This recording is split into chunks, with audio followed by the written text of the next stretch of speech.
డిఎస్సిపై అక్రమాలు జరిగాయంటూ వైసీపీ రాష్ట్ర వ్యాప్తంగా నిరసనలు చేపట్టింది.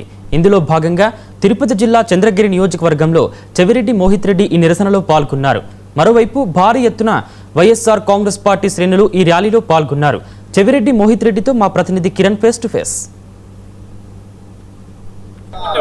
జగన్మోహన్ రెడ్డి ఆదేశాల మేరకు రాష్ట్ర వ్యాప్తంగా డిఎస్సిపై అక్రమాలు జరగాలంటూ పెద్ద ఎత్తున నిరసనలు చేపడుతున్నారు. అదే ప్రస్తుతం నేను చంద్రగిరి నియోజకవర్గంలో ఉన్నాను. ఇక్కడ చెవిరెడ్డి మోహిత్ రెడ్డి ఆధ్వర్యంలో కౌర్కాకి భారీ ఎత్తున ఇక్కడికి జనాలు కూడా ఉన్నారు. ప్రస్తుతం మనతో పాటు మోహిత్ రెడ్డి గారు ఉన్నారు.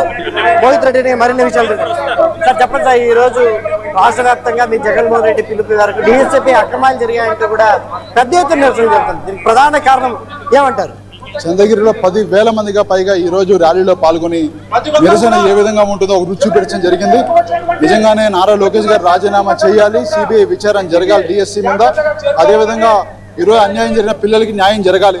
ఎందుకంటే 100 కోట్ల డబ్బులు తీసుకొని వేల ఉద్యోగం నమ్ముకున్నారు. సాక్షాతం భగవంతుడి స్థాయిలో ఉండే ఈరోజు డైరెక్ట్గా విద్యార్థులు ఈరోజు టీచర్ ఉద్యోగాలు మీరు నమ్ముకున్నారంటే రేపు వాళ్ళ పిల్లలకి ఏ విధంగా బోధన చేస్తారు అని చెప్పి నేను డిమాండ్ చేస్తున్నాను. ఈ ఉద్యమం మీరు రాజీనామా చేయకుండా ప్రభుత్వం స్పందించకపోతే ఇంకా 100 ముందుకెళ్ళి మీ ప్రభుత్వం కూలిపోయేలాగా ఇది ముందుకెళ్తుందని తెలియజేస్తున్నాను. జగన్మోహన్ రెడ్డి డిఎస్సి అప్పుడు ప్రకటించాడు, ఇవ్వలేకపోయాడు. ఇప్పుడు కేవలం లోకేష్ దీన్ని భర్తీ చేశారు. దీనికి అక్కస్తోనే వైఎస్ఆర్ కాంగ్రెస్ పార్టీ ఈ విధంగా వృద్ధి చెల్లే ప్రయత్నం చేస్తుందని చెప్పేసి వాళ్ళు అంటున్నారు. జగనన్న కొన్ని వేల ఉద్యోగాలు, లక్షల ఉద్యోగాలు, సచివాలయ ఉద్యోగాలు కావచ్చు, చాలా ఉద్యోగాలు ఇవ్వడం జరిగింది.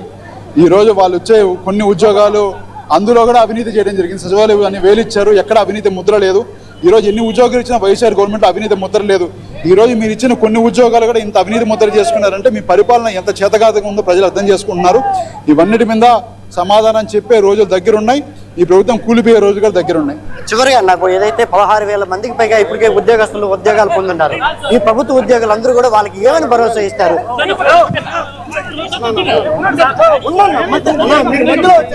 ఈరోజు ఉద్యోగాలు ఎంతోమంది అన్యాయం చేయని పిల్లలందరికీ కూడా న్యాయం జరిగేంత వరకు తప్పకుండా మేము పోరాడతాం. ప్రతి ఒక్కరికి న్యాయం జరగాలి, లేదంటే కదం తొక్కి ఉద్యమ బాట చంద్రగిరి మొదలవుతుందని తెలియజేస్తున్నాను.